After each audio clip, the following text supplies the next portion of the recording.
Hey y'all, it's Emma, and welcome back to my gameplay channel. So, we're beginning episode 4 of the strangest dating sim that I've ever played. Trust me when I say you cannot just jump into this series, you need to see the previous episodes to know what's going on because it's super weird, and I'm obsessed with it. Let's just say there's magic, and cooking, and robots, and I have a huge crush on Colonel Sanders. So right where we left off, we are going to Colonel Sanders' home.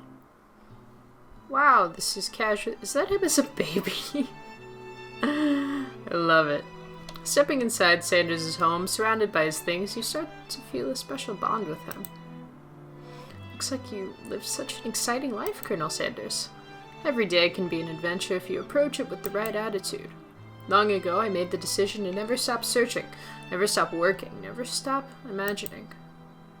Have you been working on any new recipes of your own lately? I'm always excited to talk about food with another ambitious chef. Well, there's something. It's a side dish that I've been tinkering with, trying to find the right balance of flavors and textures. I'm not sure I've nailed it yet, but I'm close. Colonel Sanders' eyes perk up as he starts to wonder what dish you might be describing.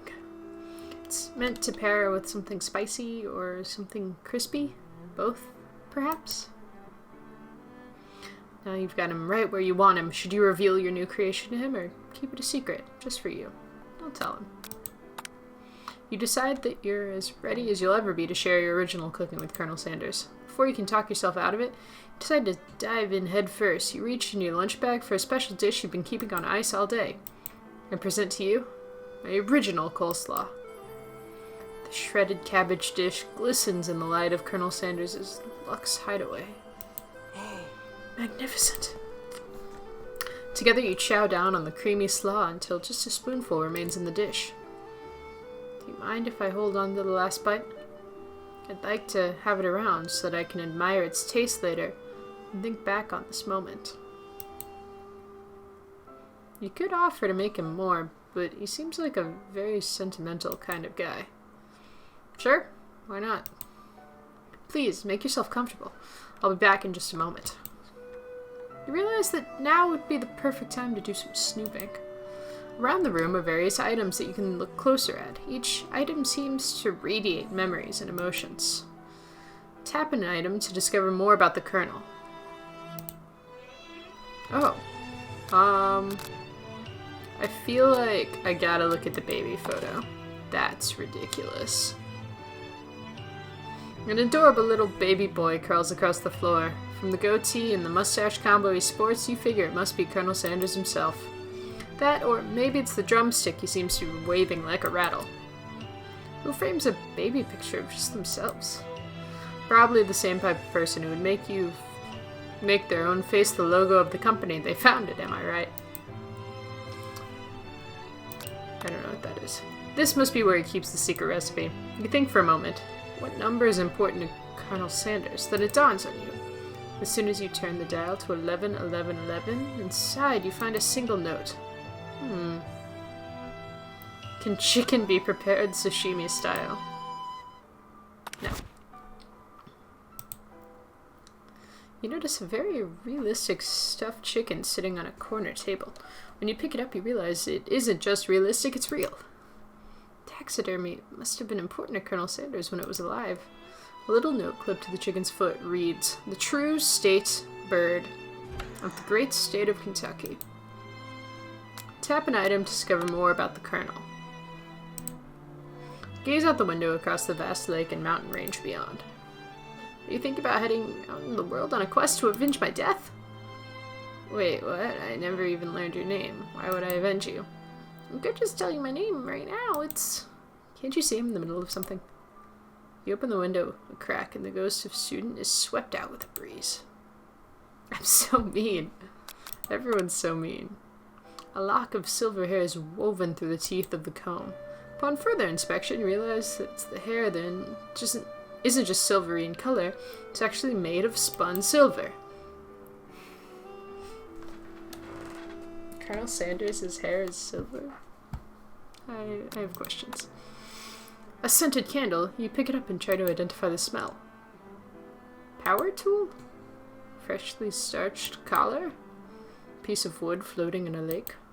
Summer of 69? No, it's one of the secret recipe ingredients. It's... You take a closer look at a large urn sitting on a nearby pedestal. There's a plaque on it. It's dusty, but when you wipe it off, you can read the inscription. It says, "Here lies the ashes of all my past careers and business failures." Boy, that's on the nose, isn't it? Poor guy. Photo appears to be Colonel Sanders, except he's an old man visiting the pyramids of Egypt? Maybe this is where he discovered one of his secret herbs and spices. One of the framed photos shows an old man who looks a bit like Colonel Sanders standing with a friend. They hold fried chicken drumsticks and appear to be choosing with them. That is not what's happening in this photo, like, at all. You look closely and see there's a short inscription. I wonder who my friend Pete is. Well, it looks like the only thing we can tap is the kitchen, so I guess we're going... Oh my goodness. You open the door to Colonel Sanders' closet and find a row of his signature white suits hanging within. You take one off the hanger and try it on. The jacket's a bit big for you, but it's soft and comfortable. You give yourself a deep hug, breathing in his scent. They say home is where the heart is. Is this what they meant? Before you can look any further, you hear Colonel Sanders returning. He has a new dish he's been working on. He wants you to taste it. You try to act casual until he asks you why you're wearing his jacket. I don't usually loan those out, but I must say it does look good on you. Oh crap, the jacket. You forgot to take it off. You decide that now is your moment and make a big move. Tell him you're cold. You fess up and tell the truth. I don't think we're there yet. Fess up and tell the truth. You confess. I think I've developed feelings for you. That's not what I meant to say. Might be developing feelings for you too, but I'm concerned. Can't let anything get in the way of my dreams. Overwhelmed, you take off the jacket and run for the door. But the thought of leaving Colonel in the midst of such an emotional breakthrough gives you pause. You stop yourself. Colonel? Yes, Emma? I honestly think this might be the beginning of something wonderful. I think you're right. We should take things slow. You talk late into the night and drift off into a slumber. Dream sequence.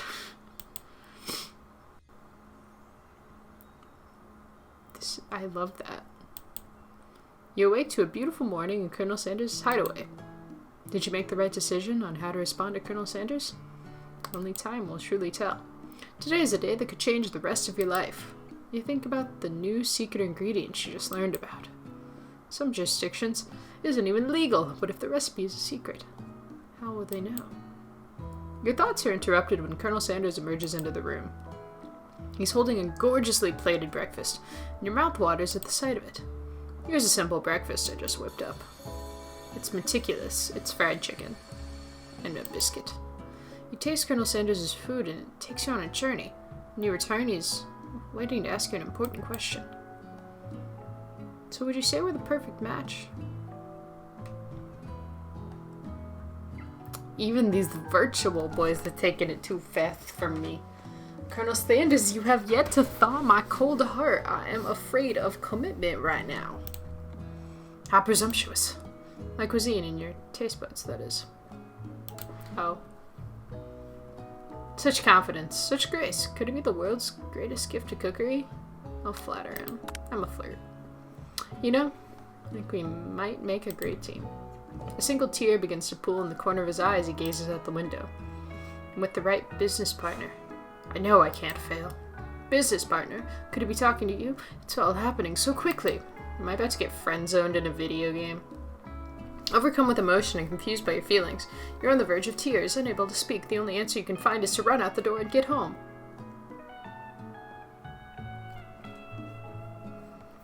This game is obnoxiously accurate to, me. There's still one more day of school after all. The University of Cooking School Academy for Learning waits for no one. You get home to find something very surprising. Your best friend is waiting for you. Where have you been? Because I had one heck of a night. I've been desperate to talk to you about it, but I couldn't find you. I got worried that something had happened to you. It's It's okay, I was just... But now that it turns out you're fine, I can finally get you up to speed on the saga of Miriam. Sure, but... You will not believe what happened to me after school yesterday. I went on a date. I think I can believe that. Since I've been partnering up with Clank, he asked me to go out with him. Of course I told him, you better keep your dials turned polite and respectful. I'm not that kind of girl. You tell him, Miriam. But he was just interested in spending some one-on-one time together, getting to know me, so I said, yeah, sure. I can get to know the little metallic guy. Long story short, he took me skydiving with his friends, but things quickly spiraled out of control. Did she just say skydiving? As if that's a typical first date to go on with a talking pressure cooker? I'm so jealous. I wanted to date Clank. And I can't because he's dating Miriam.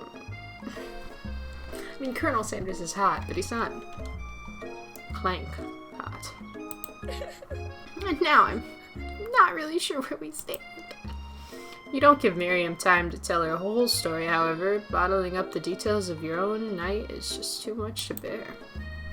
And I went on a date too, back to Colonel Sanders' house where I spent the night with him. You what? Nothing happened but the emotional connection. Wowzers. Miriam tells you to move on from this whole Colonel Sanders obsession and focus on school. Oh. I thought she was supposed to be supportive. If being obsessed with Colonel Sanders is wrong, you don't want to be right. You're right. After a short argument, you both agree to go your separate ways. Oh. What a summary. When you arrive at school, you encounter your rivals in the quad. You can tell from a distance they're picking on Pop, though he himself might not quite grasp that fact. Because, you know, he's Pop. What's a swirly? It sounds delicious. Oh, it's great. I'll order you up one right away. Ah, my swirly with sprinkles, please. Sprinkles is a dog and a treat. You can get your swirly dip, too. Why don't you pick on someone your own size? Because I'm literally the biggest person at this school. Hi. Sorry, Scooter is like... right there. Yeah, Scooter's right there. That's what that coughing is. He's hogging all the pillows, which is why I'm not in bed yet. There's that horse that Colonel Sanders rides to school, but who would dare pick on such a gentle and beautiful creature? You've got some nerve, Emma, suggesting I pick on a defenseless horse. Now you're twisting my words and I won't have it. You clench your fist, but the injury from yesterday's mixer accident makes you wince with pain. Doesn't look like you can go on cooking like that. Might as well just give up. I also don't have eyebrows right now, so I'm a sight. A busted hand and no eyebrows. I'll never give it up. Ever. Colonel Sanders arrives just as it appears things are close to boiling over. A naturally intuitive person, he senses that something has been going on. Is everyone excited for the final day of school? Emma, how's that hand feeling? I'm sure you'll be back in fighting form by this afternoon. Aren't you concerned about my hands, Colonel? Yesterday I almost broke a nail winning so hard.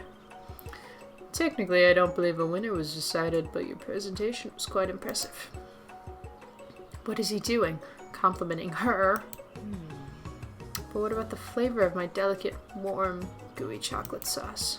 It was clear that you're passionate about how your food is received.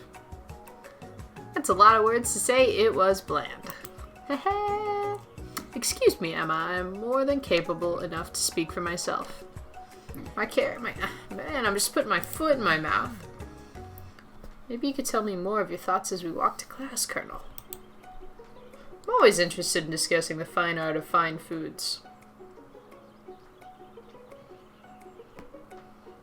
If Ashley steals my man on the last day of school. See you inside, Emma. Annoyed by Colonel Sanders' inability to see Ashley for who you know she really is, you walk across the quad to get some distance.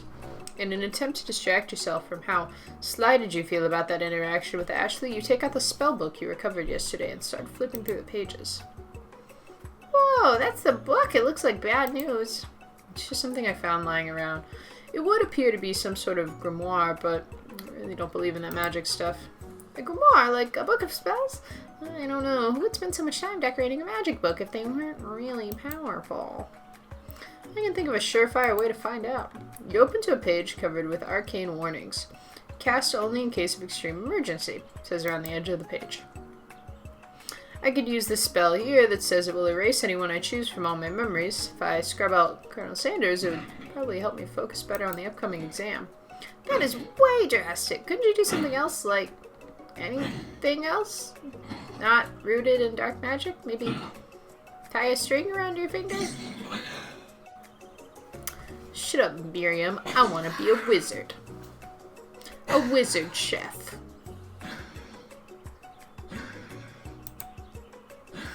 Okay, fine. It is drastic, but desperate times call for desperate measures. You've got a memory erasing spell sitting right in front of you, and a pretty good excuse to try it out. No. This feels like a bad idea. The spork monster told me not to. You take your friend's advice and put the book away. It's almost time for class. Sprinkles is already written in the room, waiting for students to arrive. He clears his voice to make a quick announcement. I want you all to know, I feel something of a dog moment coming on, but I assure you it's nothing to be afraid of. His cute little nose scrunches up and he begins to breathe quickly. Let's just wait to see what happens. Sprinkles stops in his tracks. He focuses in on the window. The room is deadly silent. When you follow his gaze, you see a tiny orange squirrel perched on the cherry tree outside. It's a classic dog moment, I'm not even gonna lie. Sprinkles turns feral and runs to the window of the classroom. He begins barking uncontrollably at the squirrel outside. Terrence! I told you never to come back here, Terrence! I will destroy you, Terrence!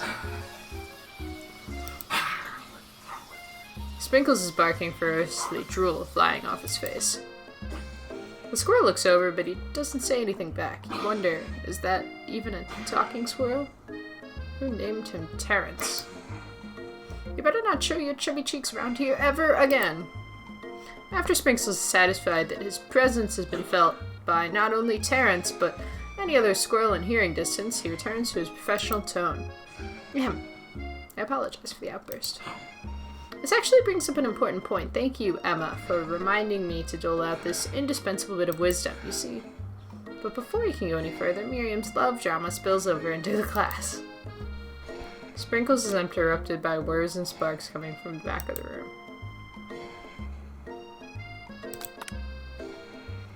I told you to save it for after class. You better be nice. You think I wanted to be thrown from a plane trap to a stranger? Miriam and Clank appear to be arguing, but you still haven't learned to speak Clank's language of mechanical noises. But no, you had to show off your cool kid friends, Jeff and Joan. J and J forever. Watch us form a triangle in midair as we descend. Triangle's the strongest shape, don't you know? Yeah, well, that doesn't make it a great date. Oh, Miriam. Then take Jeff and Joan with you. You can hold hands as you pedal down the mountain, or off a cliff for all I care. Miriam!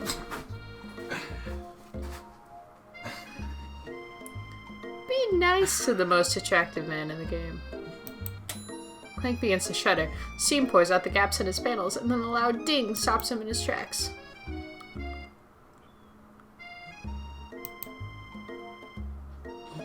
New amount of seasoning is going to make me want to eat that, Clank. Clank burps out a completely deep-fried sneaker, considering that he himself has wheels, not feet. It's not entirely clear where it came from. In terms of deep-fried footwear, I guess it looks okay. I'm an optimist. Clank rolls slowly out of the room to be alone with his shoe. Everyone tries to pretend like they didn't see that entire thing go down. Nothing like a loud public breakup to cast a pall over the final day of school. Well, that was unfortunate. But we mustn't be distracted from what lies ahead, the final competition showdown challenge exam. I'm still working on the title, but I think you get it. Test time approaches. See you all in the arena. But before you can think of your upcoming competition, there's a very beautiful soul nearby in need of a pep talk. And we will give that pep talk in what I think will be the finale episode of I Love You, Colonel Sanders. Thank you so much for watching, you guys. It's been a great, weird journey so far, and I'm so excited to see it end. I mean, I don't want it to end, but I'm excited to see what happens. There's sorcery afoot and a final competition, and I hope you will subscribe so you can stick around and see that final episode. Leave me a like, let me know how I'm doing in the comments down below, and if you want to talk elsewhere, I am on socials. You can link me up there, and we can talk on those platforms as well. So I hope you will see me next time. Peace.